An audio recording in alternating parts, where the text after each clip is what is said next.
Call this study session to order. If you would, if you're able to stand, the Pledge of Allegiance. I pledge allegiance to the flag of the United States of America, and to the republic for which it stands, one nation, under God, indivisible, with liberty and justice for all. The preamble to the State of Missouri Constitution. We, the people of Missouri, with profound reverence for the supreme ruler of the universe and grateful for his goodness, do establish this Constitution for the better government of the state. And if you would, join me in prayer.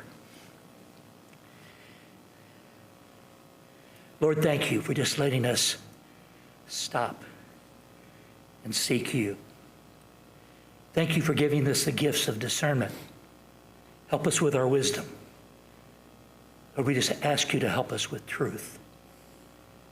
We seek to find information. We seek to make good decisions. We ask your help and guidance and blessing. In Christ's holy name we pray. Amen.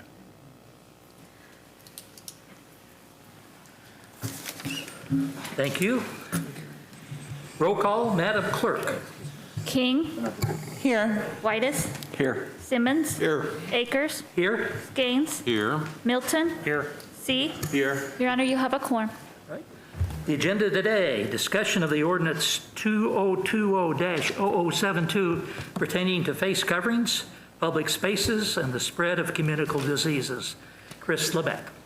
Good afternoon, Mayor, members of the board. I'm not going to do a lot of talking today. Instead, I'm going to turn it over to the professionals. First up, we have Jerry Henry. He's going to be coming from the voice in the sky and on the screen there. So I'm going to yield the floor to him and let him give you an update on some very interesting information. Thank you. Welcome, Jerry. Thank you. Can you see my screen there? I just shared it.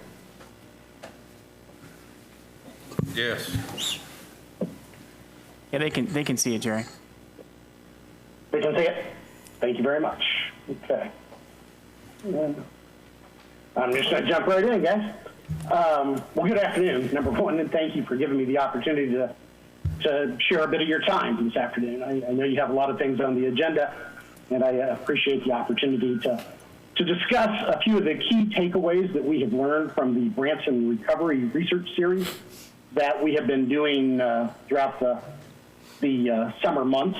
I think I probably am familiar with everyone, but if you don't know me, my name is Jerry Henry. I'm the CEO of H2R Market Research, and my company's been illuminating the next normal all the way back since, well, really this thing began in early March.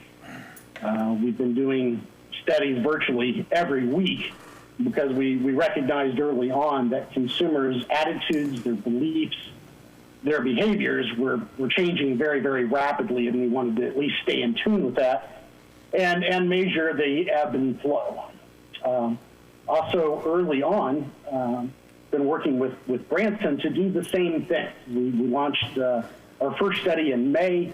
We did another one in late June, early July, and then the third wave was in early to mid-August. The names that we used for the Branson research came from two sources.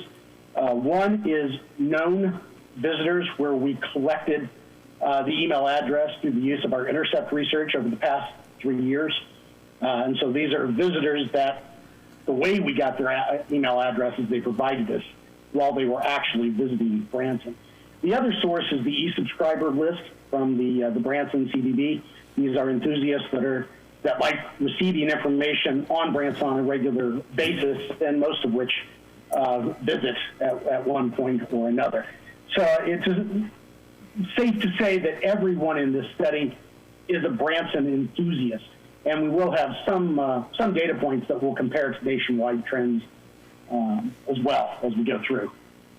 But before I jump into that, I hate to do this to you because I know we're kind of sick of seeing this slide, but I want to review the problem just a little bit here, as I think we've now passed 6 million cases in the United States. But remember back with me now to late May, when we were averaging only about 20,000 cases, and we actually had a day that got all the way down to 16.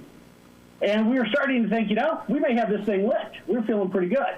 And then all of a sudden, mid-June came, and the cases kept increasing literally week after week after week. And we finally peaked in mid-July at 77,000. And it slowly but surely came off of those numbers. And by the time this study was done, we were just averaging between 40 and 50,000 a day. Nationwide, had a positivity rate of about 7%. In Missouri, we were a little worse than that at 10.6. But we got a problem. And even though the number of cases declined, as you probably noticed, they have plateaued since then. And we've not been able to get that 7-day rolling average down below 40,000. And as a result, my friends, we are in a travel depression. Yes, I said it, travel depression. Weekly occupancy rates for hotels nationwide are down below 40% on the year. Last week even, it was still down 30% week over week compared to last year at the same time. The TSA does a good job of tracking daily the number of air passengers we have in the country, and those numbers are still down 75%. Had been down 90% in April, so the 75 is about as good as it's looked all year long. And according to the U.S. Travel Association, we're down $120 billion in travel this year, and they expect domestic travel to be off 40% for the year. And that's actually good because worldwide, we're expecting total travel to drop in half and to cost the world more than $1 trillion in lost travel and tourism. So to say that COVID has disrupted the world is pretty much an understatement. But what I want you to think about now is not the big picture, but actually your daily routine. It has disrupted most consumer habits, everything from dropping your child off at school, maybe stopping by a coffee shop on your way into work, and you get there, you work through the morning, you go to perhaps a local restaurant downtown or somewhere nearby. All of those behaviors have changed in the last 6 months. We have obliterated habits that we had many times for years and years and years. Now, that's a really rare moment in history because consumer habits are tough to change. It's tough to get people out of a routine they've maintained for a long period of time. And yet we're seeing more change in a week these days than we would typically see in well over a year. Consumers, travelers have changed, and they continue to change. And that's how come we're measuring this in multiple ways, both in Branson and nationwide. The thing is, there's no playbook for this, and we all know that. We don't have any history on this. None of us have any experience that adequately prepared us for this moment in time. So all that matters now is really what our travelers are feeling, what they think, what they're willing to do, and when. In an uncertain world, data really matters, and that's where we are right now. Your mirror is broken, and all that matters is what lies. So it's important that we identify our consumers' beliefs, their habits, their peak moments, so that we can help sway and drive and mold that behavioral change as we move forward. Because make no mistake about it, there will be winners and losers that come out of this. As we think back to the Great Depression, which was probably one of the most difficult periods of time in U.S. history, we're all aware that a third of the population struggled mightily during that time, really just to even put food on the table. What's not quite as well known is it was also during the Great Depression, that decade, that more millionaires were made in the United States than any other decade in U.S. history, meaning that it is a crisis, a tragedy of huge proportions. But there could, on the other end of it, be a silver lining. But regardless, there are going to be some destinations that come out ahead on this thing.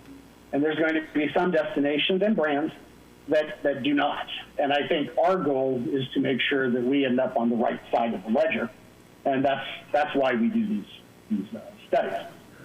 One key point across all of them, it's not changed, is that travel today is really an endeavor in risk tolerance. It is, you have a part of the country, what we'll call early adopters, that really from the get-go, as soon as the country opened back up in May or June, they were out. They were visiting attractions, they were traveling, and they continued doing so throughout the summer months. So that's what we call a self-categorized bucket of early adopters. They're out there. And they're followed by fast followers. These are people that have plans to make trips. They're imminent. They've made the decision. They're getting ready to go. They just haven't pulled the trigger just yet. Then we have adapters that, yeah, they're thinking about a trip. They want to travel, but they really, really need to see other people out traveling, having a good time, coming back home, and having no problems before they're willing to do that. Those are the three groups that we're kind of playing cards with right now. The problem we all have, not just Branson, but everyone, are the late adapters and the laggards. Because the late adapters, they need to see a steady decline in the number of COVID cases on a sustained basis before they're going to feel confident enough to plan a trip and to go out. And then we have the laggards that they're hunkered down and deep. And that, frankly, the only thing that's going to get them back out is not only the arrival of a vaccine, but a fair number of the population having gotten it and the number of cases going down. So they're not likely to travel for quite some time in the future. And so when we do the survey and we see what buckets they fall in, we find out that really not all that many. Of all the people that come to Branson that are Branson enthusiasts, only 31% have ventured out so far. Good news is that's better than the U.S. average at the time this was taken, which was only averaging about 29%.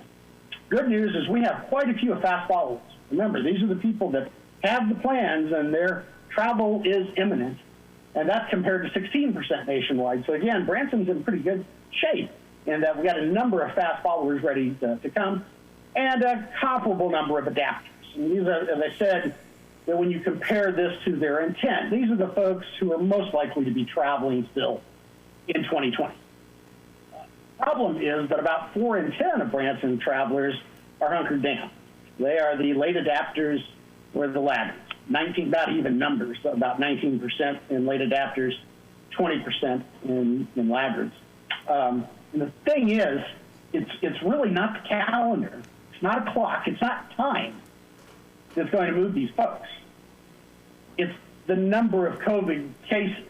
And so I genuinely believe if a miracle occurred and within the next month we could get the number of cases below 10,000 a day, I think you'd see travel start to spark back up, and I think you'd see these folks starting to travel again.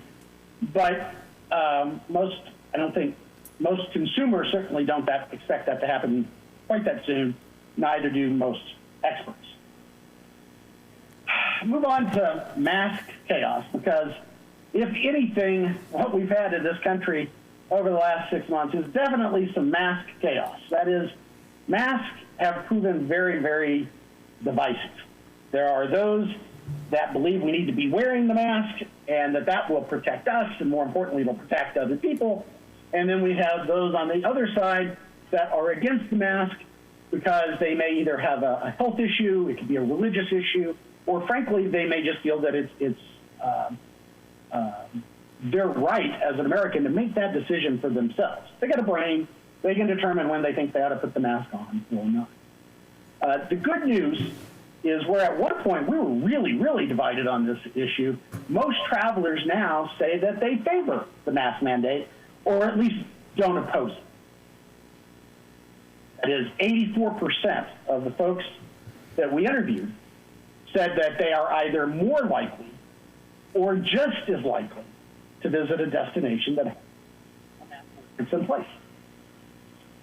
Nearly half, 46%, say that they are more likely to visit a destination that has a mask mandate, compared to just 16% who said that they were less likely to visit. So that's roughly 3-1 in favor. However, it's a big however. Branson travelers are considerably less enthusiastic about masks than the average traveler nationwide. According to Longwoods International, who same week we did this one, came out, showed that 60% of travelers nationwide say they are more likely to visit destinations with mask mandates compared to 9% who are less. That's about 7 to 1. So contextually, Branson visitors really are 24% less likely than national travelers to favor masks, and almost 2 to 1 in the those that are against.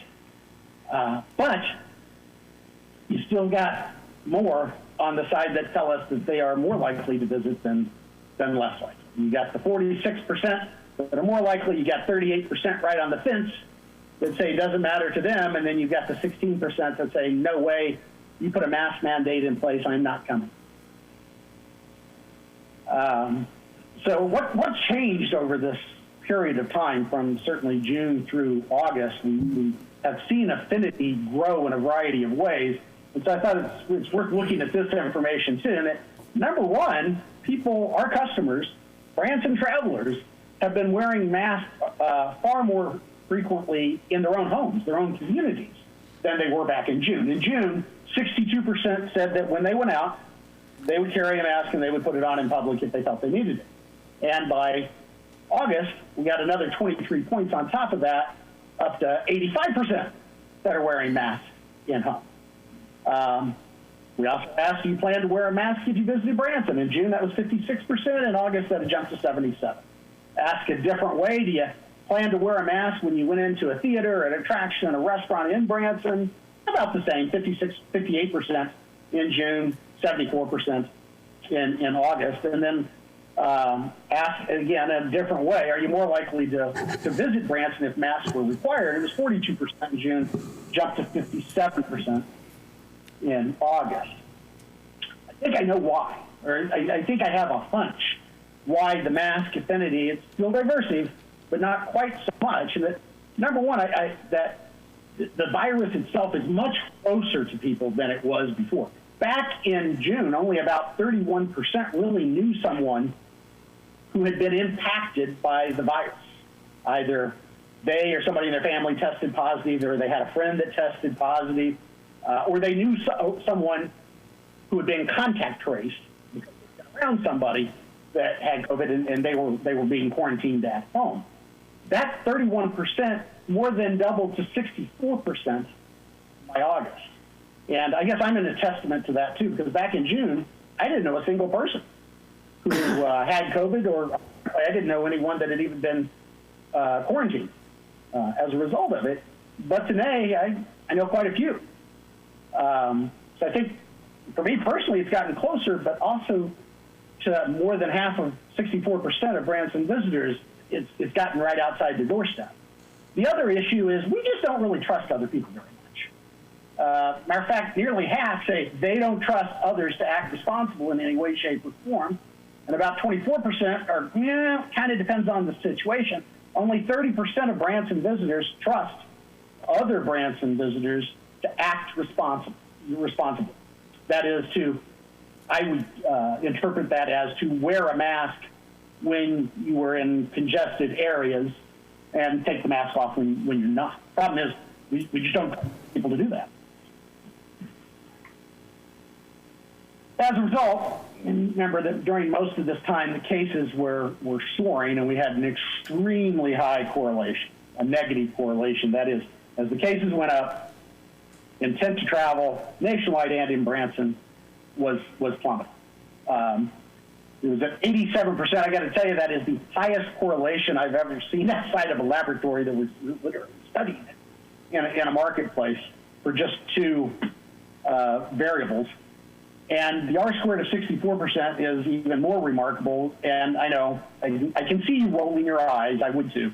But what that R-squared actually means statistically is that 64% of the change in travel intent was being explained by the number of COVID cases reported every 2 weeks. So what we saw when this third wave came out is that intent to travel for leisure among Branson prospects was still going down, because number of cases were still quite high, and it dropped 8%.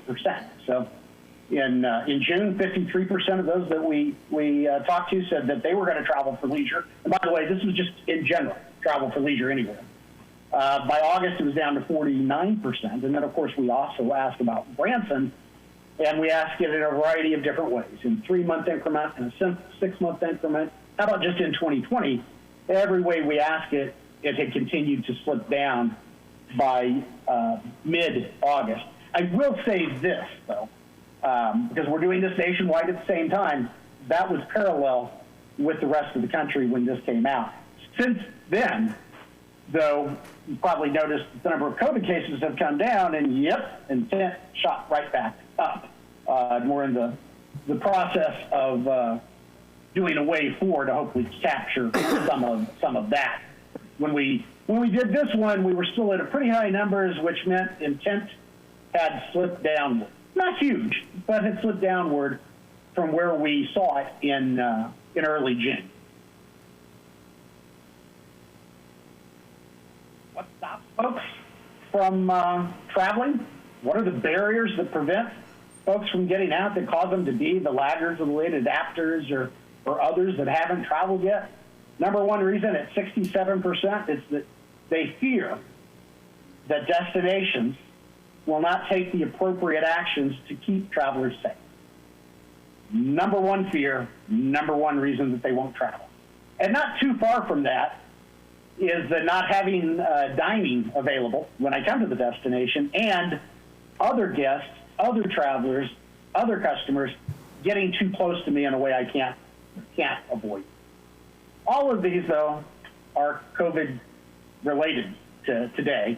It's either I'm concerned that we're not taking enough governance actions to keep me safe, or that other people are going to get too close to me and I can't control it, or as an indirect problem, that I'll get to the destination and the restaurants will all be closed, and so then I'll be eating in my hotel room. Going the other way, what is the one message that would be most likely to inspire a trip today? And by the way, I think you guys know me. I'm old, and I've been doing this a long time. And before this pandemic, I had never seen anything beat discounts, deals, offers, coupons, bargains, however you want to call it. Just, lower prices. Nothing beats that. And until COVID. And since this thing began, it has consistently been the message they want to hear, and that is, what are the actions being taken to keep customers in your attraction, your destination, your place of business safe? It's topped discounting. It was true in June, although it was pretty close, because in June, remember, we were thinking everything was okay and we had it licked. By August, we'd just come off the huge numbers from July, and the gap had even gotten larger. One day, we're going to see that flip places, but it hasn't yet. Travelers need to know what's being done to keep them safe so that they can make a decision themselves on whether it's appropriate for them to travel. Not necessarily your number one message. I don't know that I put it in a TV commercial. But what they're saying is, if I go to your website, I want to be able to find this, and I want to know what's going on. As I said, that was in early August. The story continues to change literally every time we do one of these. And as I mentioned, this is the nationwide study, which we call it the consumer now. And last week, after cases finally began to go down, intent for the first time in 2 months had increased.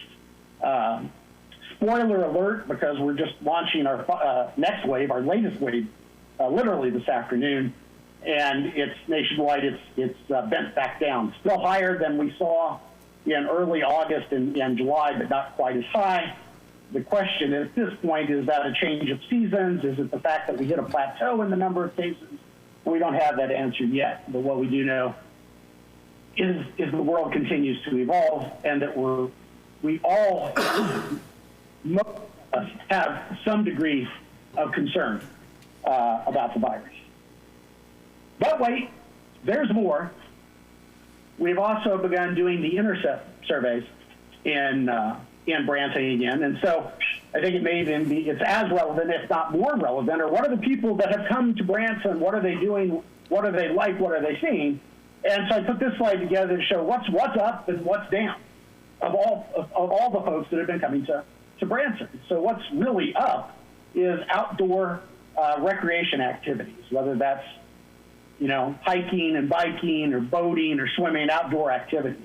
Downtown Branson, milling about, shopping, repeat visitors, which makes sense because when there's a crisis, if you are going to travel, you're more likely to travel to a place you're familiar with than when you're visiting for the first time, because that adds more risk.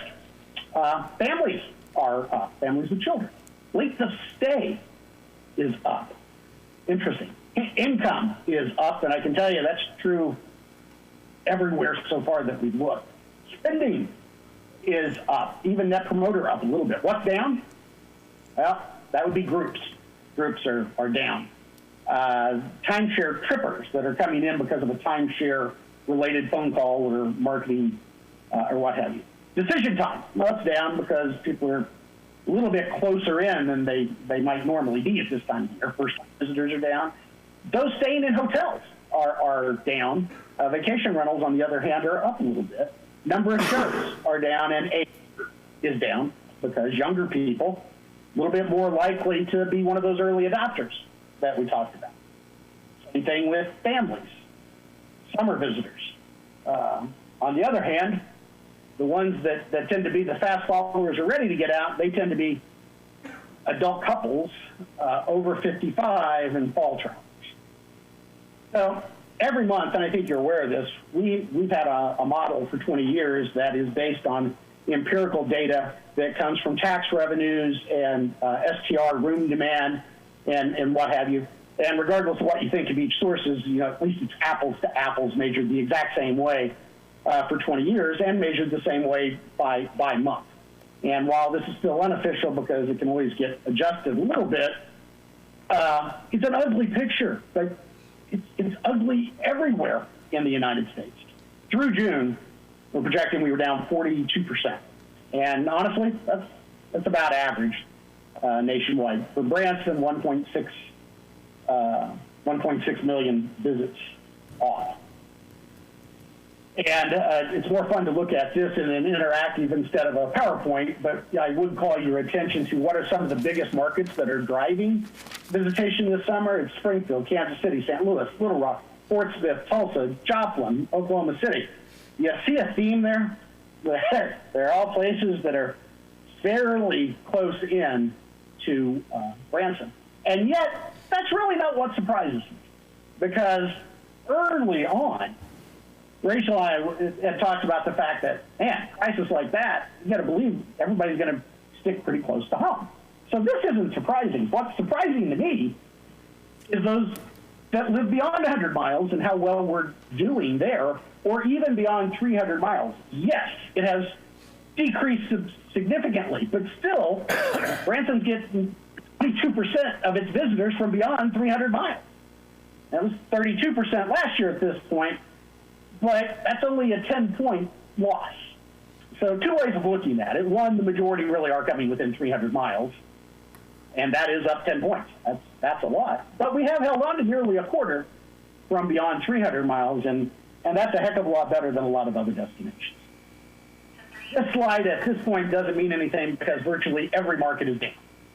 Even Springfield now, with July numbers available, is down, just not quite as much.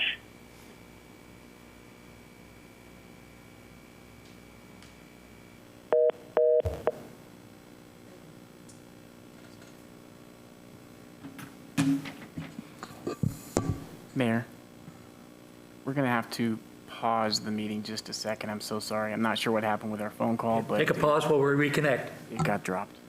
That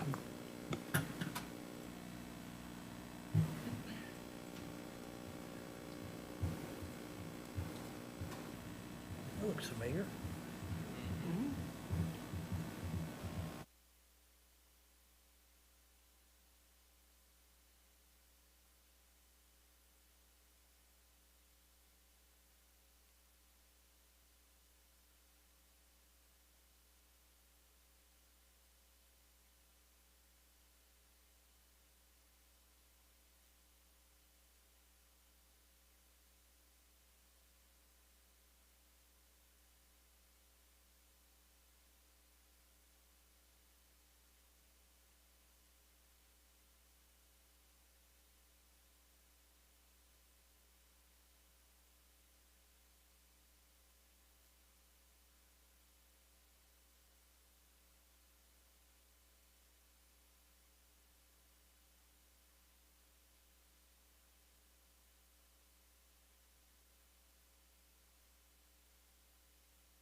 Welcome to Zoom.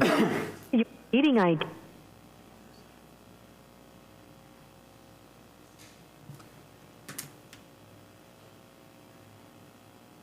Enter your part ID followed by. You are in the meeting now. There is one other participant in the meeting.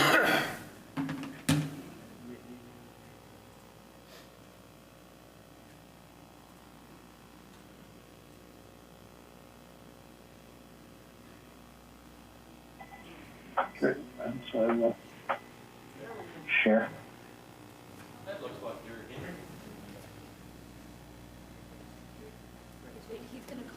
Get everybody back? Okay. Can you hear me now?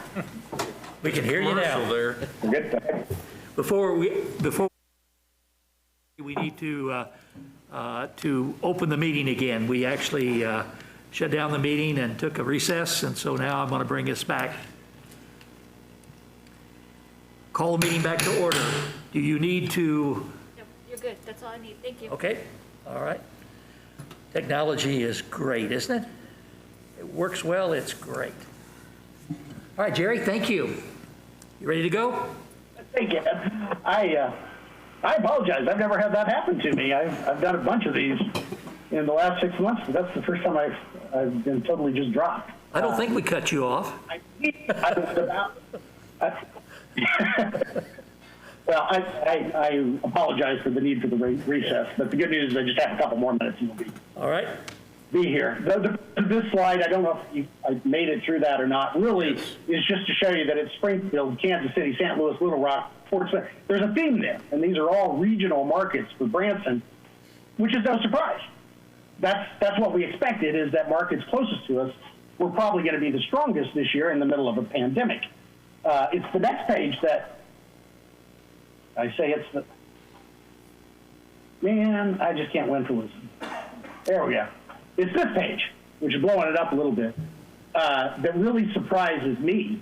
And that is we're still getting 22% of Branson's visitation from beyond 300 miles. You know, it's down 10 points. But I honestly expected the 0 to 300 to be darn near 95%, certainly over 90. So we are still far more regional than we normally would be.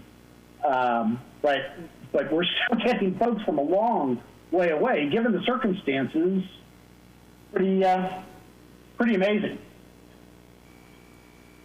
This last one is at this point, that was through June. Every market was down. I've now seen through early July, it looks about the same, although Springfield's down too. It's not exactly meaningless. It is for this kind of meeting, but for marketers to know exactly where we're down, it's going to be a heck of fun to look at this next year when, God willing, all the numbers are up. And believe it or not, that's how close we were to the end. So I really apologize for that. But do you have any questions? It was a lot of information, then a break, and then a little bit, and what have you, but I'll be happy to answer anything I can. Alderman, do you have any questions at this point in time? I have a few. A few? All right, Larry? Is that okay? Is there a limit? Well, no, just want to know how Hi, many. Jerry. Larry Milton here. Hey, Larry. I just wanted to get clarity on a few things. On your chart number 7, it's the bar chart that addresses the early adapters, fast followers, and all that. I just wanted to bring that back up if I could, because that's what I'll be referencing on my questions. Okay. Let me get us back there. There you go. Thank you. Yeah. So looking at these 5 different categories, if you would then go to the very next chart, number 8.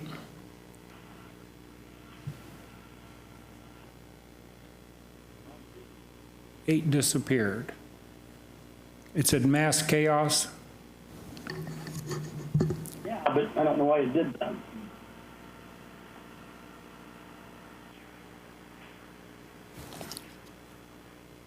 Let me just wrap all these questions into one. Yeah, I'm sorry, I can't get it. It's okay. I've literally lost the slides for some reason. So I know I don't know. When you're doing your surveys, I'm assuming there's no way for you to tell in these responses, how many of the responses are the late adapters or the laggers? Because I think, is it safe to assume that those that are in the late adapters and laggers would be the more conservative group?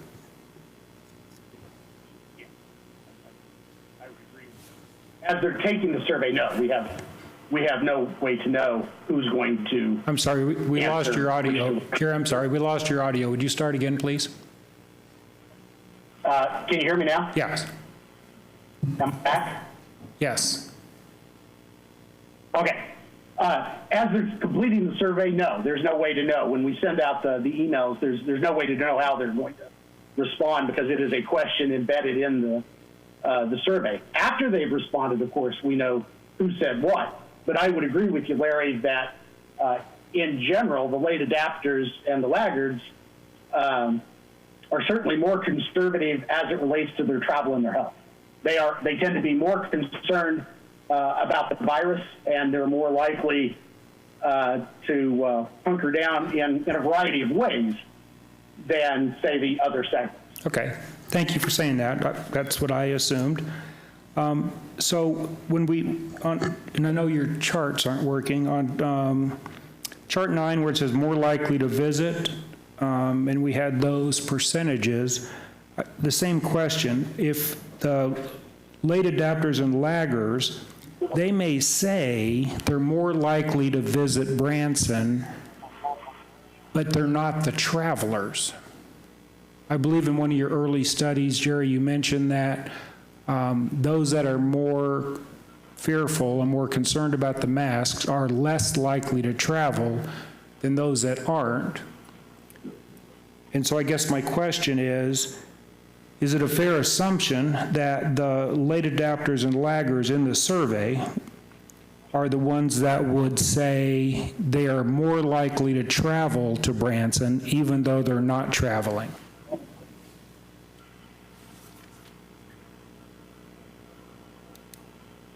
I don't know that that's true, Larry. Because I think of all segments, there's every one of the names to have gotten it.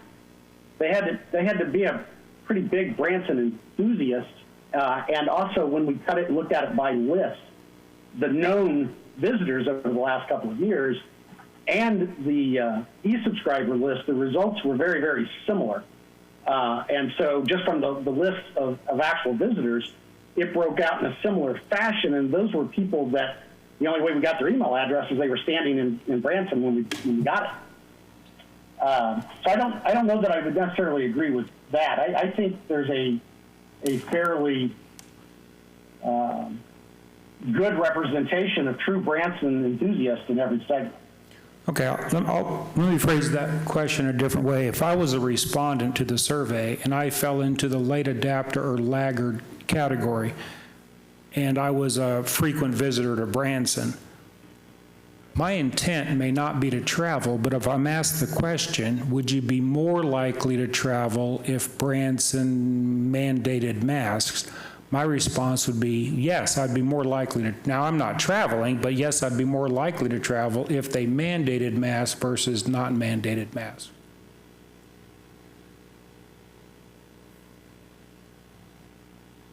I think I agree with that statement, with the caveat, and as we were asking that question was not posed specifically for Branson, but we cross-tabbed on Branson visitors and then later asked similar questions because we didn't want to. We just wanted to know in general: are you more likely to travel to a destination that has masks or less likely?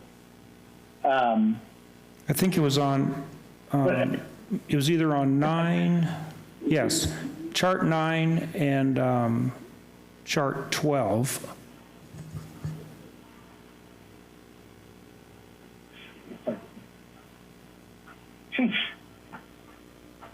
Hold on just a second. Let me try to, I don't know what happened to my slides.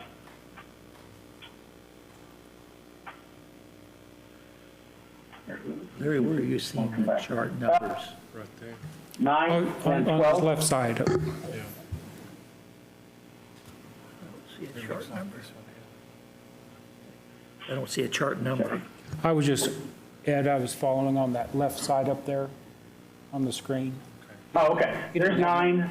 There you go. Then you say 12? Yeah, 9 and 12. So, Okay. Real faint number. Okay, I got you. okay. So most Branson travelers, 84% say they are more likely or just as likely to visit places with mask mandates.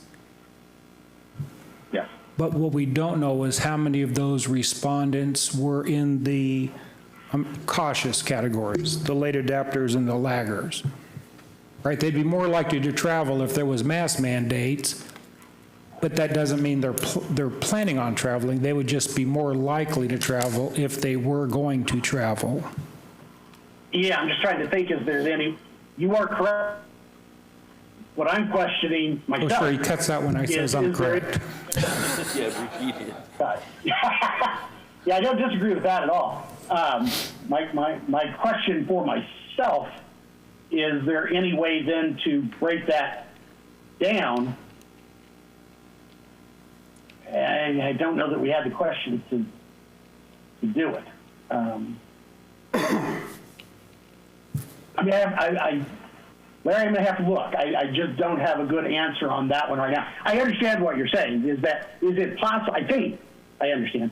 Is it possible that the laggards and the late adapters ain't going anywhere no matter what anyway? That's right, but they would be more likely if there were mandates.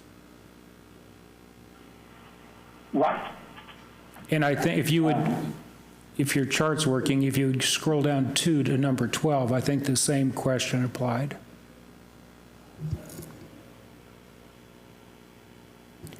Yeah, the intent to visit,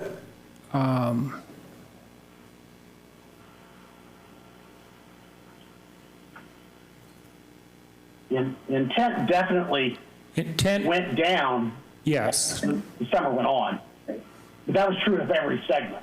yeah. Okay, I'll give you that one, you give me number 7, or 8, or 9. Thank you, that's all I had, thank you. 9?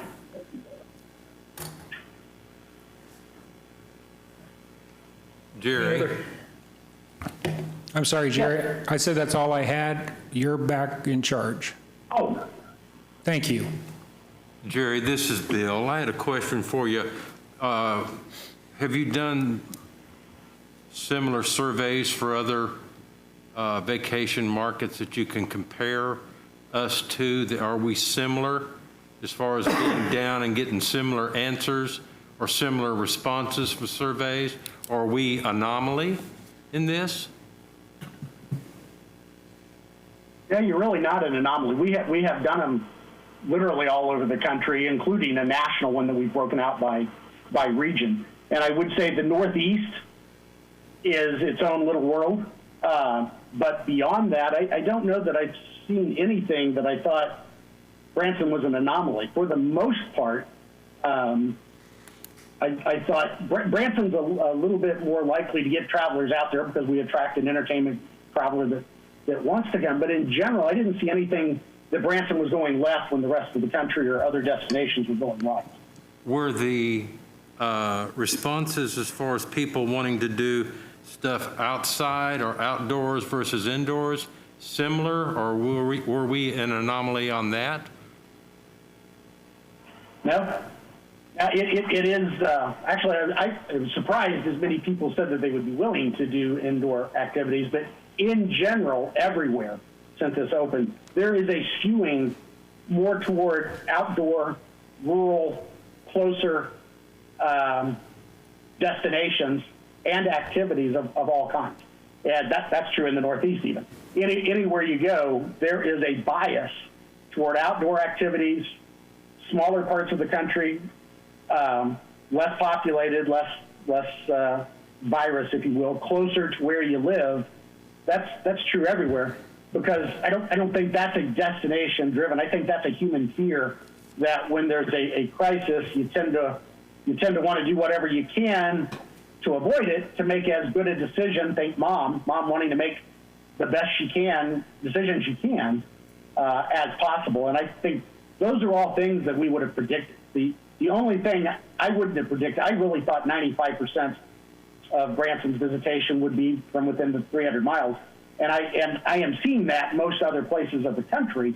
The fact that we're up at 22% is a higher percentage beyond 300 miles than I would have expected. So to that extent, Branson is attracting a customer that's traveling further distances than average. Beyond that, I don't know that anything has really stood out that Branson is wildly different. Excuse me, Bill. Go ahead, Bud. Jerry, if you go back to screen number 8, I think that also showed an anomaly that I thought was an anomaly. Okay. The last paragraph on slide 8. Mass chaos. There you go. Bill, that last paragraph there, it shows a difference between Branson and... Okay. Sorry, I don't know what is going on. Oh, there we go. There we go. Is that the one? No, it's... Page 10 of 36. It was, chart 8, mass chaos. yeah.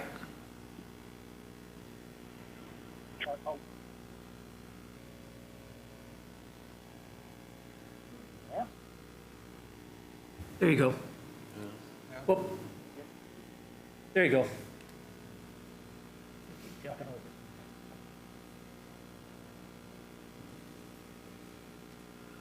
You get a new computer for Christmas, Jerry. I need one. This is just... It's a chart I'm that sorry, I have never had this happen before, but It said even mass- reading slides out of it while I'm doing it. Jerry, it says mass chaos on the left side. Yeah, I've got a handout that I'm looking at. I can't. The problem is that that slide Yeah, I got it. is deleted from my desk. Jerry, I have no idea why. let me jump forward to something because with the cruise ships basically being out of the mix and international travel somewhat being out of the mix, did you have any ideas or thoughts that people may be more open to visit vacation facilities like Branson or Wisconsin Dells or some of them that are not so internationally driven? Yes. Through our national study, we have asked a variety of ways. What trends do you expect to last after COVID, and what are you likely to do now? And we worded it as in bigger cities with lots to do versus smaller destinations with scenic byways or what have you. It's running about 2 to 1. The smaller, more rural destinations over the larger destinations. On the other side of this, I think Branson is extremely well positioned to do very well because we are the type of market in the Midwest away from where the huge numbers have been, fairly centrally located, making us fairly close, rural population so that we don't have high density, a lot of outdoor activities, making us a pretty much the poster child for the destination that people most want to go to. They're not going to travel international. It's going to be tough to get them to travel in groups. Business travel is in trouble for quite some time. Cruise travel is in trouble for quite some time. Air travel even is going to be slow to return. So if you are a resort destination that is centrally located, that you can get to by car, that is comparatively rural with outdoor activities and lots to do, that I can stay outdoors and not get in crowds, that's the kind of destination that people are painting a picture of what they want to do, not just now, but what they anticipate wanting to do after the pandemic is over. Thank you.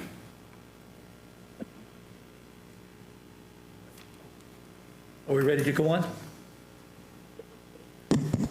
Jerry, go ahead. Going forward? Thank you, Mr. Mayor. Mr. Mayor, I think Mr. Henry's done, so we're going to move on to Lisa Marshall next from the Health Department. That's just finished, all right. Thank you, Jerry. Thank you. We know what to get him for Christmas.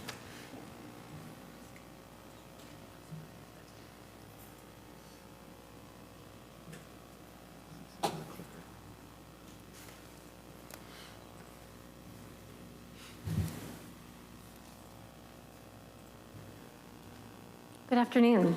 Thanks for having me today. I'm Lisa Marshall. I'm the director of the Taney County Health Department.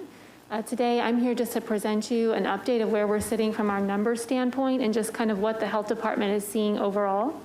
So I'm going to start with our current trends, or just our current situation, excuse me. If you look at the left-hand side of the screen there, that is looking at the state view. So this is all pulled from the Missouri Department of Health and Senior Services website. This is as of yesterday afternoon. So Missouri as a state whole had a little over 87,000 confirmed cases of COVID-19. We're sitting a little over 1,500 deaths. And then the new cases in the last 24 hours was a little over 1,400. So that just kind of gives you a perspective of where our state is sitting as a whole. When you look at Taney County, we are sitting at 929 lab confirmed cases. So those are our cases that have resulted positive through laboratory confirmation. We do have a cases per 100,000. I think this is an interesting measurement because it kind of allows us to compare counties on an apples to apples sort of basis. What it does is it takes into consideration population rates so that we can look at, like I said, kind of getting that baseline where we can all compare. Excuse me. And when we look at the R rate compared to other counties, on the State Health Department's website, we are one of the darkest colors on that map, which means that the darker the color, the higher the count. So in comparison to, say, Greene County Health Department, or Greene County, excuse me, we're sitting at a higher rate per 100,000. So that's just some interesting information to look at the prevalence in our community, that we do keep an eye to that, and it looks at our total case count to get that information. So we also, let's see here, the next information is based upon our Branson residents, and so we pull that information from our lab results. So on the 28th, when we prepared some information for the city council meeting, we were sitting at 70% of our total confirmed cases were Branson residents. So today we're sitting at 61 of those, our total confirmed cases are Branson residents. So keeping in mind that, a little over a month ago, we were not testing as many as we are now. We are certainly testing a higher number of individuals at this point in time. Our mobile testing unit is testing anywhere from 40 to 60 individuals per day. Back a month ago, we were testing closer to that 20 to 30 range. So that just kind of gives you an idea of how much our testing has ramped up, largely because we're seeing more people with symptoms over that time period. So this is from the Taney County Health Department website, and this is where we keep our information for the community to have a easily accessible, ready glance at what's going on for our community. So this is as of yesterday afternoon at 3 p.m. We had 729 confirmed positive cases, and so what that means is we've investigated 729. We have 195 that are under investigation. So those are a combination of cases that our staff is working on. We also have a contract with Cox Health. Some of their staff is helping us with that as well. We also have information that is pending from other organizations that are experiencing some cases in their organizations. And then of course, also the State Health Department is also helping us with cases due to the large influx that we've seen over the last month. So that under investigation, that's sort of what is in queue and what is currently being investigated. But I feel like it's important to understand where all those cases are so the community knows they're not just cases that are sitting there waiting in a line. They're cases that are actively being investigated by a number of folks. We do have 285 residents that are recovered, so that's always great news. And we're sitting at 16 deaths, unfortunately, at this point in time. So that is basically our numbers where we were sitting yesterday. Excuse me, Mayor. Yes, Mr. Bell. Would you prefer ask questions as we go or wait for and then go back? It's really a study session, so if you'd like to ask a question now, if you got something specific, probably make it more efficient. Yes. Thank you. Lisa, the chart I'm looking at is just off by a little bit, but you'll get the question. Sure. I'm trying to understand the one I'm looking at shows 711 and 201, so they're not off by much. But the ones that are under investigation, those are positive cases that you have not verified are in Taney County. So the under investigation cases are what we are actively investigating. So we are at some point in the investigation process, whether that's calling them initially or wrapping up the contact tracing. So that means that those are, they're underway, they're happening as we speak right now. Okay, so when I look at the math, and that's what I'm trying to understand, Sure. because I'm a math guy, the 711 plus the 201 is 912 total cases. When I subtract out the recovered, mine shows 282, and the number of deaths, that leaves 646, and those numbers will be pretty close.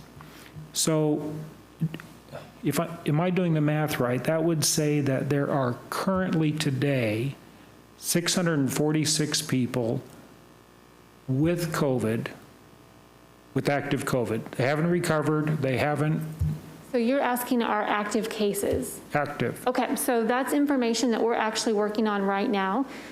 Theoretically, yes, that is correct. This week, we basically over the last month had a very large influx of cases.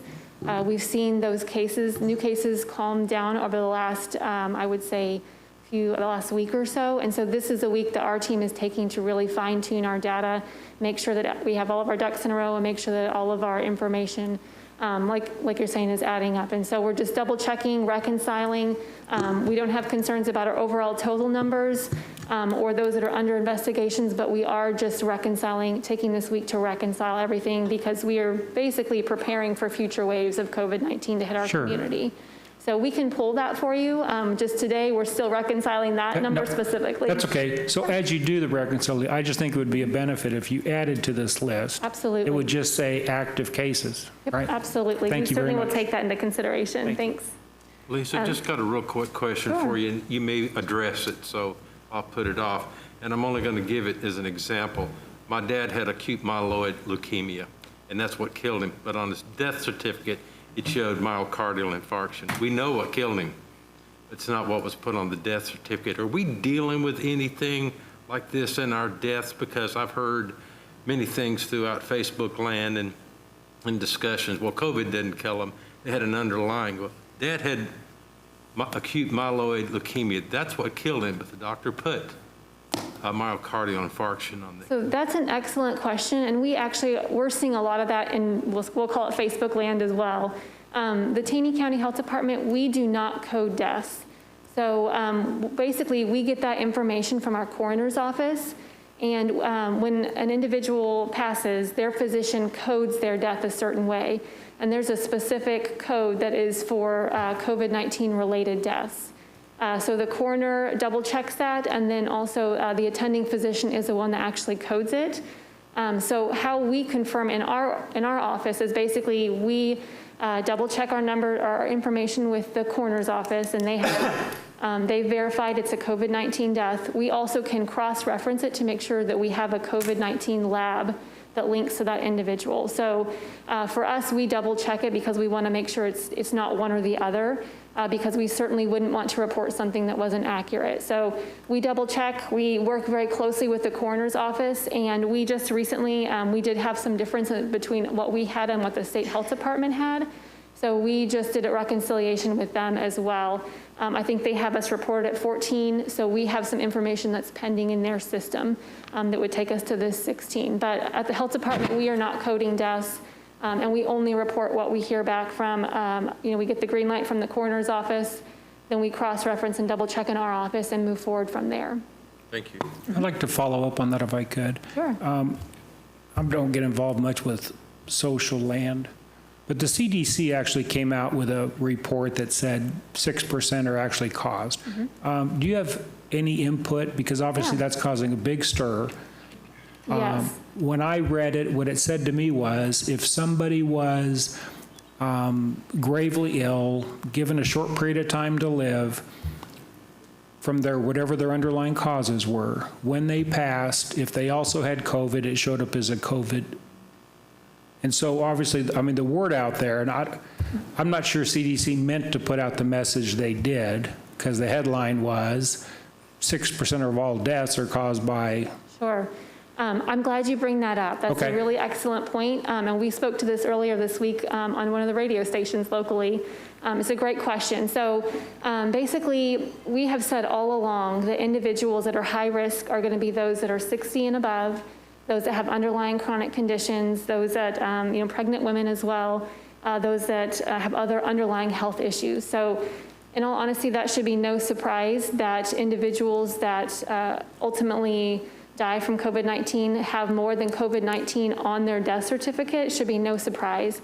When you look at our community and our population as a nation, we are not a very healthy nation. Most of us have some kind of underlying health condition. And so it's not uncommon for a death certificate to have a primary cause of death, a secondary cause of death, and so forth. So to say that only 6% only have COVID-19, that's actually, when it comes to looking at the fact that most of our death certificates have multiple causes of death, primary, secondary, tertiary, to find death certificates with only one cause of death is pretty rare. Yeah. And I believe the CDC article said 6% died from COVID, 94% died with COVID.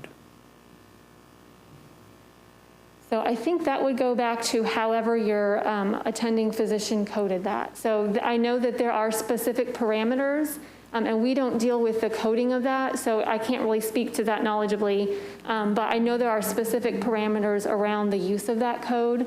And I know that from early on conversations with our coroner, making sure that these were being coded accurately.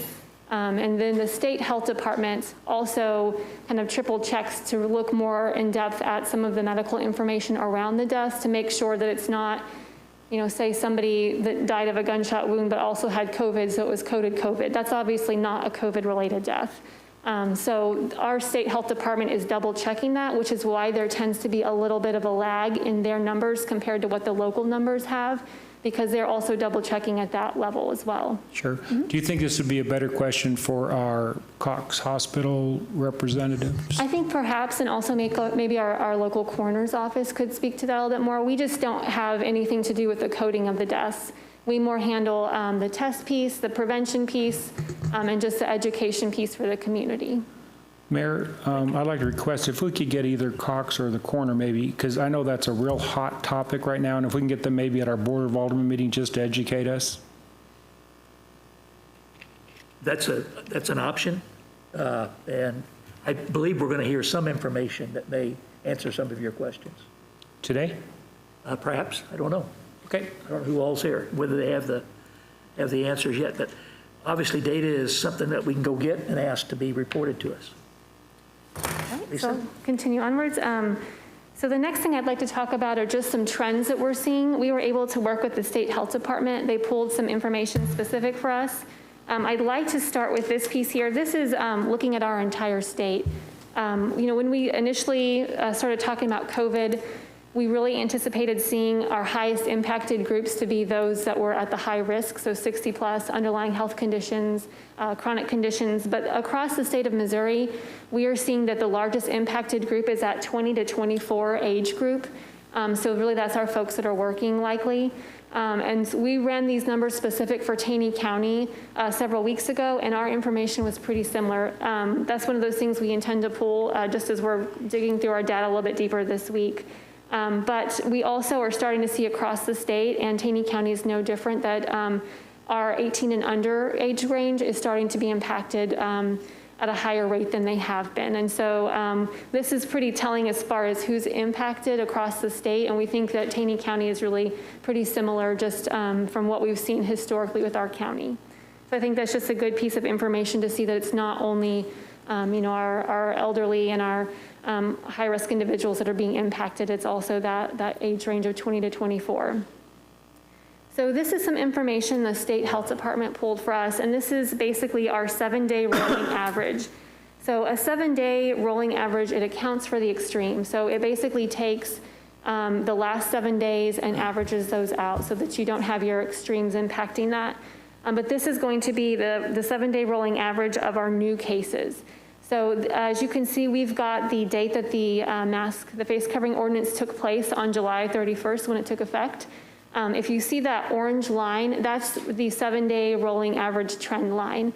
And so that shows you what has happened since that ordinance took place and has been into effect in our community. So I will say that with our cases, we do see just a little bit, a day or two lag in new cases. So that deep decrease at the very end on August 24th, probably 23rd, 22nd, that may still be waiting for some cases to come in. And so, but prior to that, we do feel like this is pretty accurate. And I will say just anecdotally from what my office has seen, you know, at one point we were seeing 40 cases a day.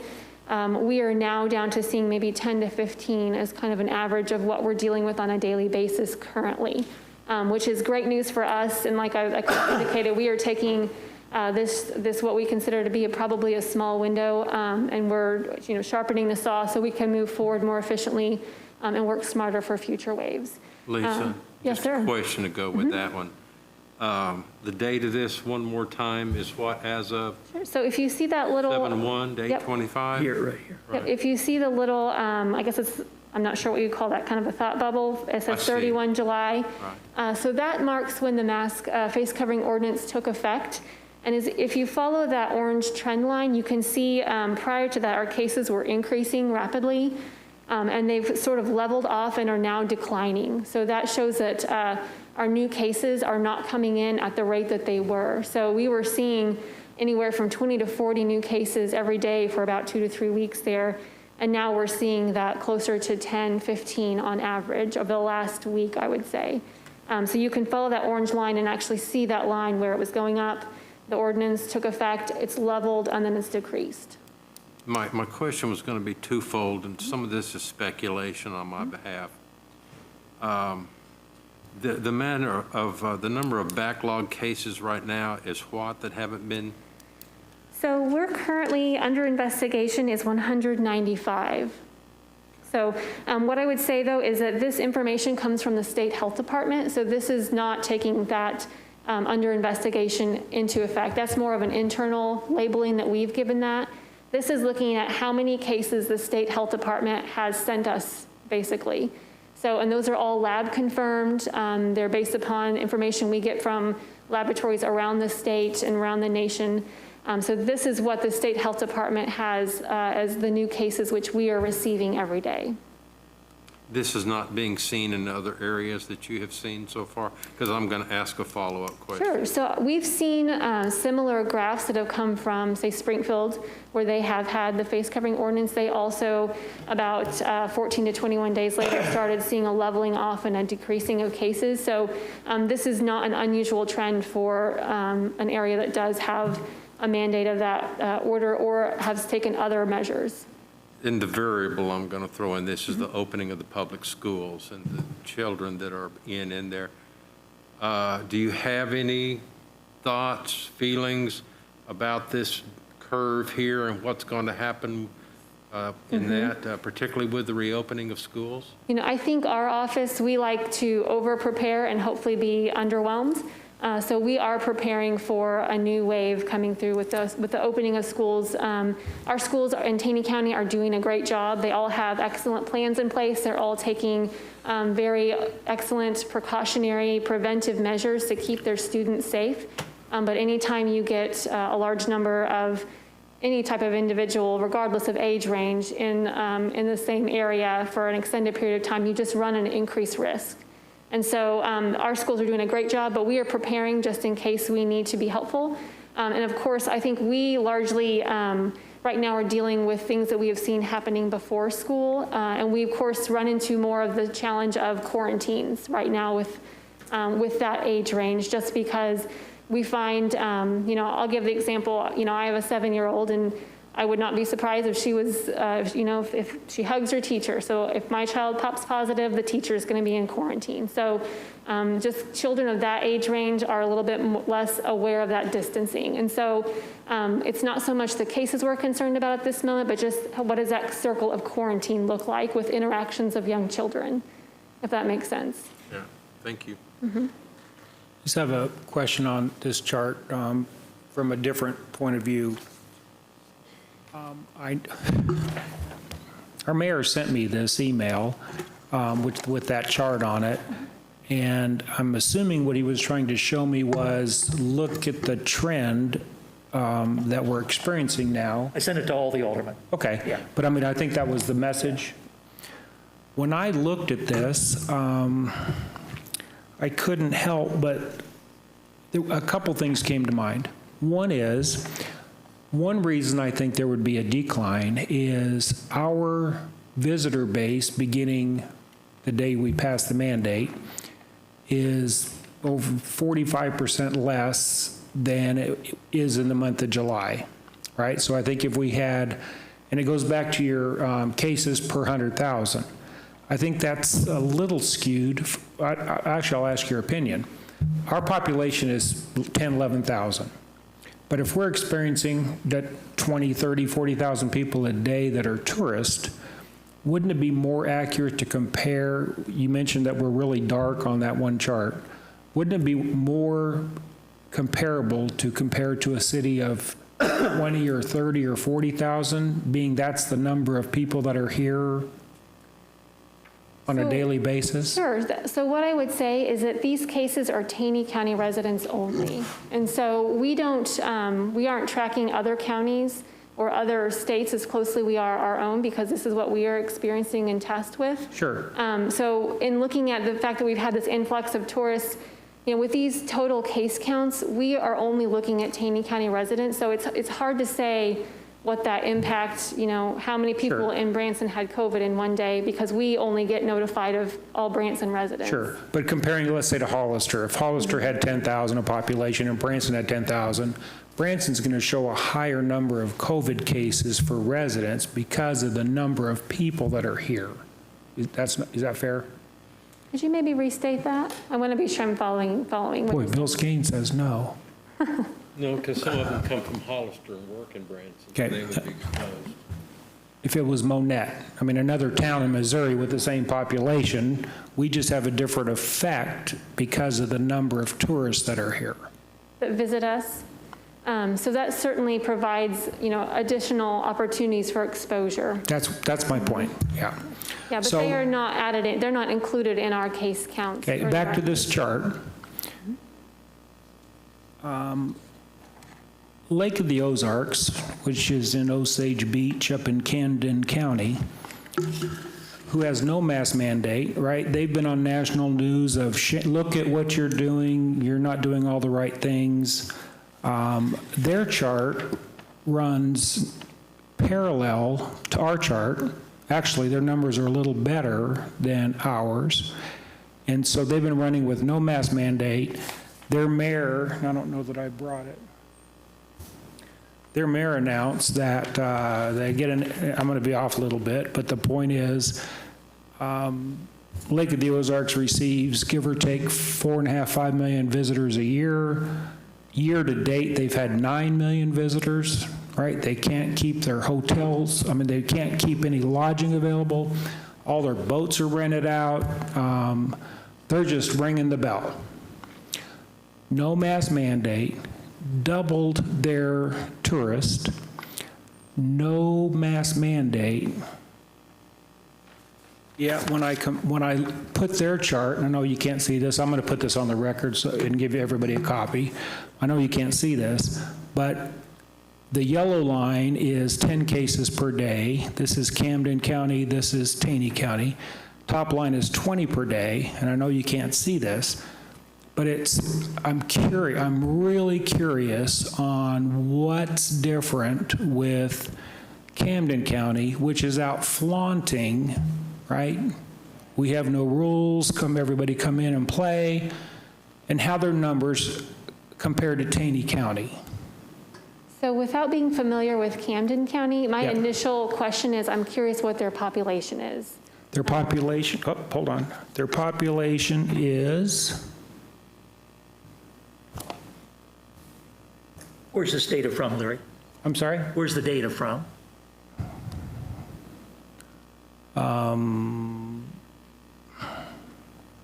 Whoever puts all this stuff up. Same, It should have on the paper somewhere, it'd say the source. well, it doesn't. Okay. Same source as this. Came from Cox. Oh, no, Steve Edwards forwarded this chart. Anyway, I know you question, where do I get my information? Let's just pretend it's verified, it's true.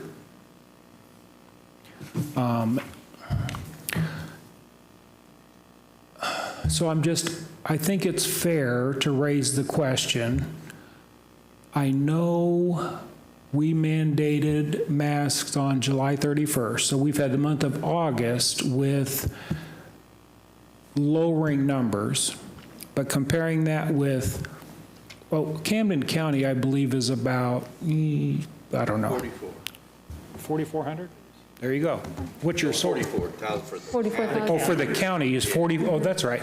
So Camden County is 44,000 and Taney County is 54,000? About 55, mm-hmm. 55? So not that far off. Yeah, I would ask if you'd let me look into that just a little bit. Like I said, I'm not familiar with Camden County and just their practices. I don't want to speak to something I'm unfamiliar with, but what I can tell you is that obviously we're doing something right in Taney County.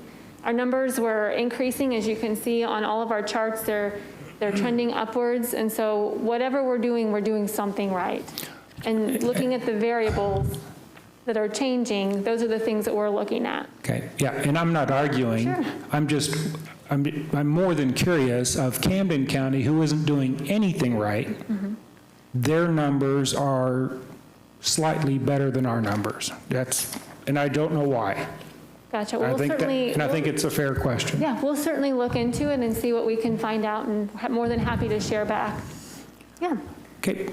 Any other questions on that one?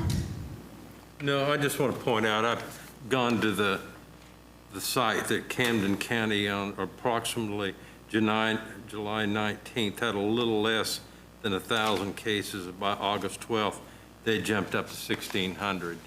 There's a pretty significant jump there within a very short period of time. On September 2nd, Bill? September 2nd, Camden County had 536 confirmed cases and 8 deaths. Half the deaths, almost half the cases on September 2nd. That's on a daily basis, because their chart shows 1,058 on September 1st by the health department. That's why we need to get the information from where the source is from, Yeah. where it's coming off of. Fair enough. There's a lot of stuff out there, misinformation, so we just need to get the data, and I think letting Lisa look into it, validate it. Fair enough. We will certainly look into it and reach out to their health department. So I'll go into our next slide here. So this was a tweet from Steve Edwards with Cox. This came out yesterday. And so this just also kind of shows what the, basically our 7-day moving average of new cases, and it's adjusted per population. So it kind of gives you an idea. Taney County is this pink line. We, of course, spiked really high there. We all know that happened. And we've now seen a decrease. So I would say, again, looking at the fact that, like I said, there is sometimes a little bit of a lag between what the state health department and local information, just because of the length of time it takes to send those. And sometimes there's a little bit of a lag in lab work. So I would confidently say that what we're seeing from mid-August back is pretty reliable, and also very similar to what we've been seeing in our office. So with those, just a little bit of information there, it's just kind of more information on how we're doing without seeing that peak, and then we're now decreasing again. Excuse me, Lisa, just for clarity. Are you suggesting that because we've had that steep decline beginning August 1st, that is because we've passed a mask mandate? So what I'm saying again is obviously we're doing something right. So we know that masks slow the spread of COVID-19, and we're seeing that, we're having that here. We're wearing the face coverings, and we're seeing our numbers are declining. The best research out there is showing that face coverings do slow the spread of COVID-19. So we're certainly seeing whatever we're doing is working, and that is one of the few variables that has really changed about our county at this point in time is the face coverings here in Branson. I just think it's fair to include that, again, August, Branson has 50% of the number of people here that we had in July. So I just think because it was the month of August, we would have naturally seen a decline because there's not as many people. Sure, and of course with this, it's a pretty steep decline is I think why it gathers our attention, so, but point well taken. Again, the data, Larry, you're sharing that July and August comparison, the number of people. I haven't seen any data on that. I haven't seen any information on that. Ed, the chamber has that, what's it called? The smart, what's that new website? The dashboard? No, what's it called? Okay, the Branson, so Ed, these numbers off of Branson dashboard. It's what the CVB reports to all of us. Okay, it's accessible to everybody. I want to validate it, yeah. I want to validate it. You want to validate everything I say, but that's okay. No, I validate everything, Larry. I'm an accountant. That's my background. Wow. Yeah. Okay. Right, I'm going to continue onward. So our next slide here is our positivity rates. And so positivity rate looks at the percentage of those that are tested that come back positive. So again, you can see this orange line is our trend. This came from the state health department. So this looks at the total number of tests that were done in Taney County and indicates what percentage of those tested came back positive. So you can again see we've got the face covering ordinance marked on there. We did see a little bit of an incline, then a plateau, and now we're decreasing that again. So of course, that's something that we keep an eye on just for our reference and information because it indicates kind of how many people are sick that are actually going for testing. Of course, there's a few things that can impact that, such as the number of people that are tested. So we certainly are seeing more people in Taney County are getting tested right now. With our mobile testing unit, like I mentioned, we're seeing between 40 and 60 that are being tested a day. And of course, we're seeing a lot of folks that are showing up that are symptomatic. So we are doing quite a bit of symptomatic testing. So individuals that have symptoms of COVID-19 that do get referred on for testing is largely what we're seeing there. Just a real quick question. Yes, sir. Are we seeing any resistance to testing by any residents overall? Would you assign a percentage, or is this even a valid part of this discussion that some people have come down with this, but yet they refuse to go be tested? That's interesting. We've seen more, if individuals are sick, we don't tend to see a resistance to get tested. We do see more of a resistance when occasionally we'll run across resistance when maybe somebody doesn't want to go into isolation and so they don't want to get tested in case they're positive. So we see that from time to time, but largely our community's been supportive in acknowledging that they do need to get tested so they can get appropriate treatment and not spread it to others. Thank you. Mm-hmm. Okay.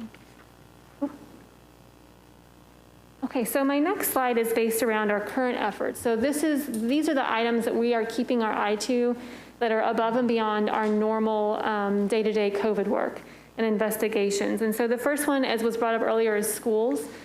We've been in constant communications with our schools since the very, very early on stages of the pandemic, working with them on their plans, making sure that we've got appropriate communications going back and forth, keeping everybody in the loop of what's going on. And so that is also, when it comes to schools, any cases that we get related to that school age range certainly catch our attention, and we work on those with a priority because we realize that that is a prime opportunity to basically for virus transmission. So we want to be sure that we're catching any kiddos that test positive quickly and then getting anybody that they have exposed in a quarantine quickly so we don't end up in a situation where an entire class or entire school is having to shut down. So we're working very diligently to identify positive cases quickly, get everybody that needs to be in quarantine because of an exposure quarantined, and then hopefully, move forward with this school year as long as we can. So that is our goal with that.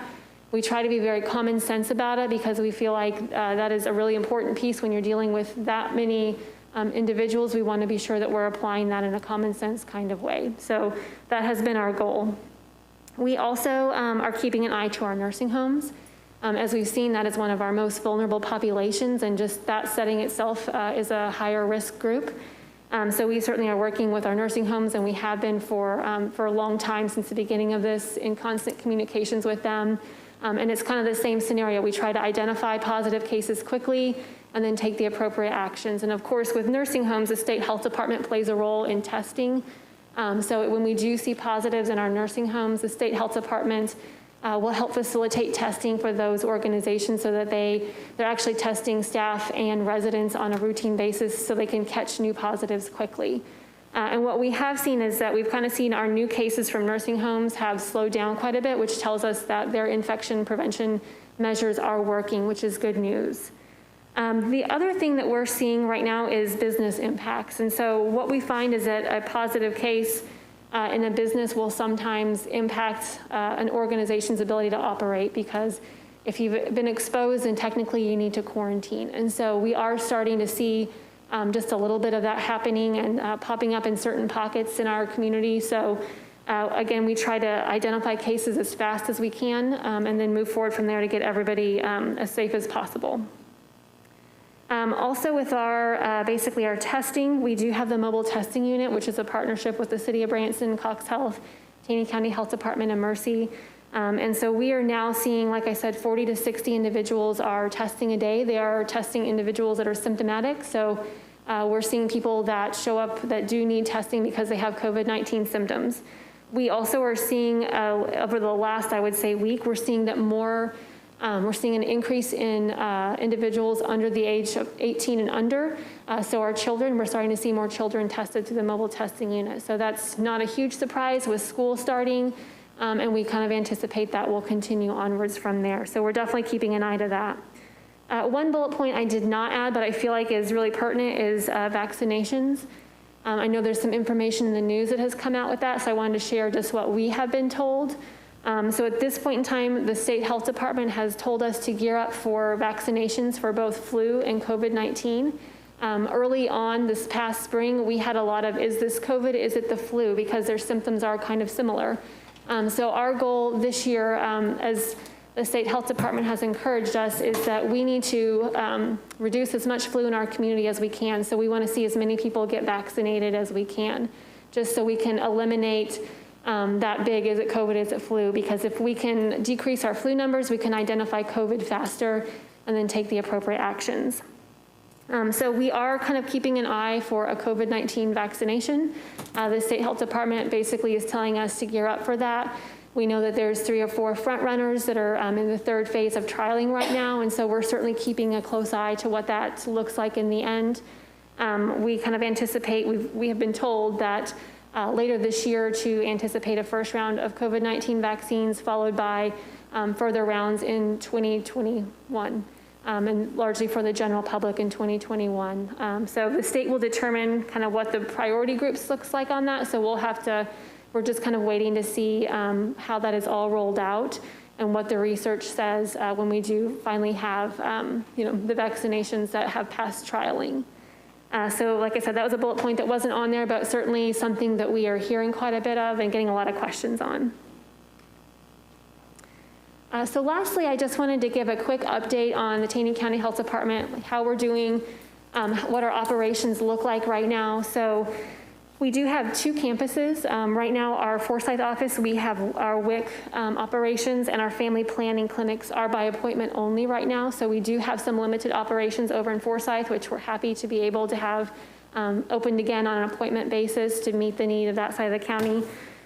We also, with our Branson office, are still having limited services. We are offering WIC there, and we have very limited clinical services at this point in time. We are doing a little bit of testing in our office as well for COVID-19. Of our 37 permanent staff, most of them are still working on nothing but COVID. We have 8 PRN nurses that we've recently brought on board to do nothing but COVID.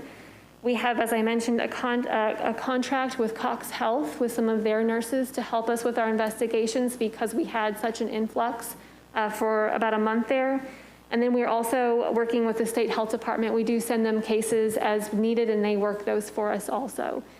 So those are just kind of a quick update on how our organization is functioning, and just know that most of our team is doing nothing but COVID. Of course, our accountants are still paying the bill, and ITs are still keeping the computers going, but just about the rest of us are still nothing but COVID. So that's largely where our work falls right now. But just want to give you a quick update on what we're doing and how we're operating. And that is the last of my slides. So if anybody has any additional questions. Any other comments or questions? Yes, please. Yep. All right. Lisa, do you have enough funds or enough employees for contact tracing? So that's a good question.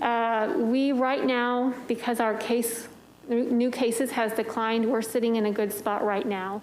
Like I said, we were getting 20 to 40 cases a day. We're now getting 10 to 15.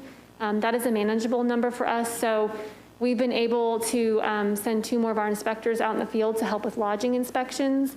And we're taking this week to really fine tune our processes, clean up all of our logs and our spreadsheets, and make sure that we're ready for the next wave. So this is one of those situations that ebbs and flows. So had you asked me that 2 weeks ago, I would have said absolutely not, which is why we brought in more PRNs, contracted with Cox, and are sending cases to the state health department. And I think we are going to see that situation continue as we move through this, foreseeable future.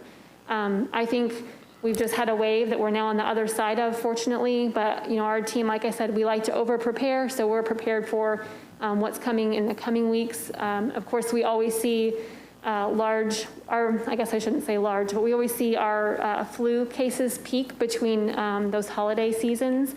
So we're kind of gearing up because, historically that's when we see virus transmission, is that time period, because people tend to get together. So I think we will see an ebbing and flowing situation as we move forward. Okay, the reason I ask is, I think early on, several European countries said that the contract tracing is what they attributed to their reeling in COVID. Mm-hmm. And I know 3 people firsthand that have tested positive for COVID, and nobody was not one contact from their contacts, from their interactions. Yeah. And so part of me is saying, I know others have said how vitally important that is, and yet, and I'm just assuming it's because of lack of funds or time or something, but if that's such a critical component to rein in COVID, I was just raising the question if you need more funds or more people, because I'd like to see more of that being done. We actually, at this moment, have more of a need for disease investigators. And that's kind of been what we've seen. We need people that can kick off the investigation. Also, what we're finding is that on the contact tracing side, that information is only as good as what is given to us. And unfortunately, we're calling people that tend to be sick, they're not feeling well, and sometimes they don't give us the most complete information. So it may also be a result of some of that as well. So contact tracing becomes a bit of a challenge because nobody wants their friend to have to go into quarantine because they got sick sometimes. So we certainly do the very best that we can, and we reach everybody that we possibly can. We also sometimes we'll get incorrect contact information, but we do try to quarantine, and we do quarantine as many people as we can get a hold of that need to. And I just want to stress that need to. We don't want people that don't have to quarantine. We certainly don't want to affect their livelihoods if we don't have to. Okay. Would you? Mr. Simmons? Oh, I'm sorry. I thought you were finished. All right. No, I have a little bit to go. Okay. CDC says, and you have shared that, and I know it's not called the 15-minute rule, but I call it the 15-minute rule. And you and I have had a couple conversations. Ed, it is on cdc.com. That a direct contact is somebody that you spent more than 15 minutes of contact within 6 feet over that period of time. So it can be 2 minutes here, 3 minutes there, 4 minutes there. 24 hours, yep. So would you confirm to Ed that that's a true statement? That is a true statement. So the CDC considers a close contact somebody that has been exposed to a positive individual within 6 feet for 15 minutes or more throughout the course of 24 hours. So it could be 5 here, 5 here, 5 there, or whatever breakup to get to 15 minutes, or if they had direct physical contact. So if I shake someone's hand, if I give them a hug, if I'm helping transport a patient, those kinds of things are what would make me a close contact. Yeah. So a question I wanted to raise as we look at our ordinance, maybe a possible amendment to it, is it says that a person must wear a mask into a theater, restaurant, and then once they're seated and they're 6 feet distance, they can remove it. So a question would be, can somebody walk into a theater when there's not a crowd, or walk into a restaurant when there's no waiting time, walk in and go to their seat and sit down wouldn't that qualify under the 15-minute rule? So I think that there's a lot to consider in that. So the thing that most people don't realize is that you can be contagious for up to 48 hours before you start showing symptoms. So you run the risk of, if that individual coughs or sneezes or something along those lines before they get to their seat, then you've exposed anybody in that area around it. So theoretically, potentially, but I think there's a lot of factors that go into that that you would have to consider. Interesting. Okay. Let me see. If we could just talk about masks for a minute. Sure. CDC.com says that to properly wear masks, you should wash your hands before you put your mask on, right? If you touch or adjust your mask, you should wash your hands. I've noticed a lot of, the point I'm making is there's a lot of us that aren't practicing the safe way of wearing a mask. So, and I think if we're going to mandate it, I think it's equally important to share the proper way to wear masks. Masks have been, and I don't know if you've addressed this yet, but I know masks with the vents in them are not acceptable in some places. Gaiters are not acceptable in some places. Do you have any input on types of masks? Yeah, so we lean pretty heavily on CDC guidance for this. We have a really excellent handout on both our Facebook page and our website that break down what is considered a mask, how to wear a mask, how to care for your mask, you need to wash your mask, those kinds of things. I would point people to that reference because it's a really good document that's based off CDC guidance. But basically, we're looking for something that is 2 layers, something that covers, your nose under your chin, something that I've heard of the candle test. If you can blow a candle out through it, it's too thin. So those are the kinds of things that we look for. And one thing I think it's important to remember is that masks themselves are not sterile. So it's kind of the purpose of what we're trying to do is we don't want people to infect themselves. So I think there's a little bit of kind of common sense that goes into that. Obviously, if I touch my mask here, I can't wash my hands right here. So it's just good hand hygiene as much as you can, and just trying to be realistic about that. So to say that we, should we have them or not because we might infect ourselves, we can infect ourselves a number of ways. Okay. Let me ask you something real quick. I've got Bob's next in order. Just to follow up what he was Oh. talking about. Are you making the suggestion possible to us, and I think I heard Larry say that we need to provide some sort of instructions or technical assistance? Sorry, Mr. Mayor. We do have a really good handout. The State Health Department actually adopted it this past week. They liked it so much. So it's pinned to the top of our Facebook page, and it's also on our website, but it outlines what is considered a mask acceptable by CDC, how to care for it, how to put it on properly. It's a very thorough resource document that we point people to because it's got really good factual information, and it's all laid out right there. Okay. Lisa? Oh, I thought you were finished. No, sir. June 25th, Taney County did I think it was called a resolution or proclamation about face coverings. And it's 2 pages. I'm not going to read it all, but a few areas that I highlighted. Before I highlight these, the TCED Board of Directors, when they prepared this proclamation, they prepared this to strongly recommend wearing masks, and they did not recommend mandating masks. Is that correct? That is correct, but we do strongly recommend and support individuals wearing face coverings, yes. Okay. That's my source, Mayor.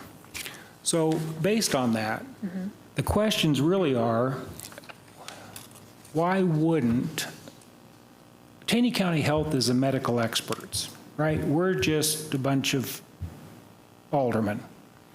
We're being asked whether we should mandate masks in our city, yet Taney County Health Department is our primary medical expert, and Taney County Health is not saying masks should be mandated. Taney County Health hasn't asked Taney County Commission to mandate masks, correct? So we, at this point in time, cannot pass a face covering ordinance without the support of the commission and of course, the support of the county by that, so. So the commission isn't agreeing to mandate masks? That's a tricky question. So Well, to date, they haven't. to date, they have not asked us about mandating masks. Okay, no. and- As a whole, I should say, as a whole, they've not asked us for that. Yeah. And the health department itself has not said we should mandate masks. My question, we're being asked to gather information to make these decisions, and on Tuesday, we're making this decision. I think it's a fair question of why non-medical people are being asked to make these decisions when our professionals don't say mandate masks. The governor doesn't say mandate it. Our health department doesn't say mandate it. So why would we be asked to mandate it when the professionals don't? So I think our preference is that we would see this countywide. At this moment, we just are not able to do that. Of course, I think there's a lot of different dynamics to take into consideration with our entire county. So I think that's a little bit of the struggle at this point in time. We do have some very rural areas, and so I don't want to speak for the commission, but I know that we have talked to them about face coverings, and we don't have a united decision on that, so to speak. So we do encourage people to wear face coverings. We know that they work, the best science out there shows that, so we do encourage and support people to wear face coverings. Okay, and in fairness, Branson being an island, surrounded by other communities, Hollister, for example, across the bridge, so it would be more impactful if everybody that comes and goes from Branson, if we were all playing under the same rules. So that's one of my questions of why this board feels that we're smarter than everybody else to tell everybody you must mandate masks when the professionals don't. Well, and we do have a face covering ordinance in Forsyth as well. So they also have that. And I think the one thing about Branson is we've got the bulk of our population is here. As you can see, 61% of our current cases reside in Branson. And then, of course, we've got the bulk of our visitors also come here. So When you say the bulk of our residents are here, Taney County has 56,000 and Branson has 11,000, give or take 20% of the entire county, right? So Branson has a small percentage of the entire county. I know Forsyth said yes. Nixa voted it down, right? Ozark voted it down. Joplin, which at one time was a real hot spot, they did not only remove their face mask mandate, they had 4 stages of opening. They were in stage 2. They skipped stage 3 and went straight to stage 4. And Mayor, my source is Joplin Globe, or Joplin Times or something. Globe. So and I'm not trying to put you on the spot. I just know this Tuesday, I'm sorry? Yes, you are, sir. Well, it's my opinion, and if I'm putting you on the spot, I don't mean to. I just know that there's people up here next Tuesday have to decide whether we continue the mask mandate. Mr. Milton, have you finished?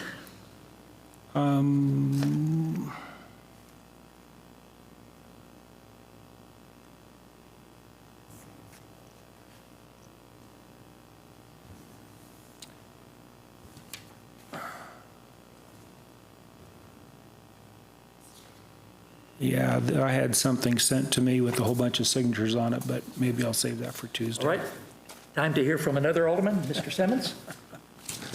Yes, Lisa, I'd like to thank you for today for bringing us both historical and current facts on the state of Missouri, as well as Taney County, and even broken down to the city of Branson. I think that's something we need to have and we need to understand. So I appreciate that. I appreciate you coming up with how the numbers are compiled. Most of all, I'd like to take this opportunity publicly to thank you and your department. You were not built for this kind of an emergency, really, and you're not funded for this kind of an emergency. And you have done a wonderful job for our entire community, not only Branson, the county. You've been very calm and cool through this. You've been a very collective, you've just given a good perspective to it. You've acknowledged how serious it is, and yet you have not caused any panic. You've said what's being done, what's happened. I think you've saved us a lot of cases with your department, and perhaps if we would listen to you a little bit more, you could save us more cases. Thank you. Thank you. Appreciate that. I'll be sure to share it with the staff. Any other questions or comments from older people? Yeah, I just have a couple. It's following up on some of the stuff that Larry was alluding to, but has any of your health department staff been affected by COVID? Have any of them had to be quarantined or? So I would say, as I mentioned, many businesses in town are being impacted by this, whether it be cases or quarantine. We are no different. We're seeing across all sectors, nobody is immune from being impacted by either isolations or quarantine. That's what I was going to say. What his discussion, which was a good question, was were you properly funded to finish up your work? And I see you being behind the 8 ball sometimes because you don't have staff to finish that job, which I think is a valid question. As I hear a lot of stuff coming out of the issue of Cox. How about St. John's in all of this process? Because I don't seem to be hearing anything out of the St. John's aspect of healthcare. So with Mercy in Taney County, they don't have as large of a presence, but they certainly are at the table with our task force meetings. A lot of what they're seeing is very similar to what Cox is reporting in terms of they're seeing more people presenting with symptoms, and they are doing more testing. The bulk of their work is not in Taney County at this point in time, to my understanding. I certainly don't want to speak for them, but they are at the table when we have discussions and as part of the task force. Are there any discussions yet? Because I think it's a valid discussion we've all been hearing about, is the lethality of the flu and COVID at the same time concurrent. Are those issues being discussed now? We're getting ready to go into the flu season, and we may or may not be getting rid of COVID-19. And what are we looking at? So our goal is to decrease flu as much as we can through the flu vaccine so that we can identify COVID-19 faster. We are going to see a big push for flu vaccinations this fall. The state health department has secured an additional 300,000 doses for the state of Missouri, so we anticipate to get a portion of that. And of course, they're also looking at some additional contracting opportunities with the individual health departments so that they can bolster those vaccination efforts. I anticipate we'll see partnerships here in Taney County with our healthcare providers and our healthcare systems so that we can get that vaccine out as quickly and as efficiently as we can to as many people as would like it. My question would focus on this. There was an article that came through yesterday, the day before yesterday, and I don't remember exactly which presidential commission it was, whether it was CDC or the President's Health Care, but they had made a strong suggestion to the governor for a statewide mask mandate. What entity was that, and what actually did they ask for? Are you aware of that? I'm not for sure of the specifics of that. I've kind of read that in the papers, but I've not really seen much of the details on the backside of that. Okay, and some humor in all this, if you would just stick with me just a little bit. Has there been any appropriation for any money paid from the health department to this Board of Aldermen and Mayor for our services that we've done? Have we paid you any money? Right. We have not paid you any money. I just wanted to clear that up. I thought that was funny. That was another one. Thank you. Any other? Julie? I have a question. So you mentioned that we should be receiving some of the flu vaccines that have been distributed for the state of Missouri. Is there any consideration around prioritization on the populations that should be first come, first serve, everybody get a flu vaccine, or should we be prioritizing any ages of residents? I think that's an excellent question, and we frankly have not got there just yet. We found that out within the last week that was coming, so I think we'll have to take a look at kind of who typically gets it and who needs it, and what's going to help us in the long run. So we certainly will be looking at that. Any other comments, questions? One quick thing. I know the mayor was suggesting that I wasn't treating you fairly. I trust you know the respect that I have for you. Do you know the respect I have? I do. Okay. I just want to make sure on the record that you know that I respect you so much. Thank you. That's an extra check to Alderman Milton, right? That's that bonus check. Well, obviously, we've been dealing with information for several months now. The health department has put out lots and lots of information, reminding people of the importance of face coverings, reminding people to do certain personal protection things, then going on and on and on. And obviously, there are people who don't believe it and don't want to do it, and I understand that. But it's not that the information hasn't been out there. However, to this point, there's not a lot we can do about what's happened in the past. And what I'm really looking forward to is what's to look at in the future. And what you've given us is information that shows that something has affected the results that we're getting in our community. Something has helped our figures to go down drastically. And I know we're never going to be right, and we'll never be credited if we are, but at once in a while, you try to do things right and try to make sure things happen, and things do change. I'd encourage us all to be aware that this is a disease that's not going to go away. It's going to be here. It's going to be affected by lots and lots of things. We're going to see lots of people that are yet to get COVID. And I just encourage us to think about what our job really is. And our job is to look out for the safety and welfare of the citizens and those people who come to visit us, and do the best we can do to try to slow the spread of this disease. And that's all we're trying to do. We know we can't stop it, but we can at least slow it down. And if face coverings only slow it 10%, that's 10%. The issues of where people are spending their money when they come here, people not coming, we saw information from Jerry Henry, and I think it was good information to let us know there's a lot of questions in regard to how people make the decision to finally trust us again to come. Certain industries have been bothered much more than other industries, and it's because of the social distancing primarily. I don't believe it's the face covering issue. And that's part of a situation that none of us can help, and we're going to try to do the best we can. Many folks are doing that. They're being creative. They're doing things to try to help themselves and help our community, and I encourage that. I just would ask that our Board of Aldermen consider this information. They look at this information. Please give them the benefit of a doubt that they are trying to do the best job they can do for our community, and that's what we're after. Before we close today, I want one final comment. All of us get calls in regard to other issues besides COVID, and one of them is the recycling. And what I'll share with you is that has been a real bright spot as far as I'm concerned in working with the county. And the county has done a great job to recognize that most of the folks in our community, in our area, that do recycling are actually from the county. The population of Branson is only one part of that. And so they're working with us right now, and hopefully in the near future, within the next couple of months, we'll be able to announce specifically what's going to happen.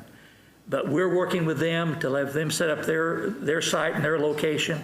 We will train their people and help them get to where they need to be so that we have recycling back. If any of you have people at your household like I do that are telling me that you got to do something with all those bottles and cans and stuff that are downstairs.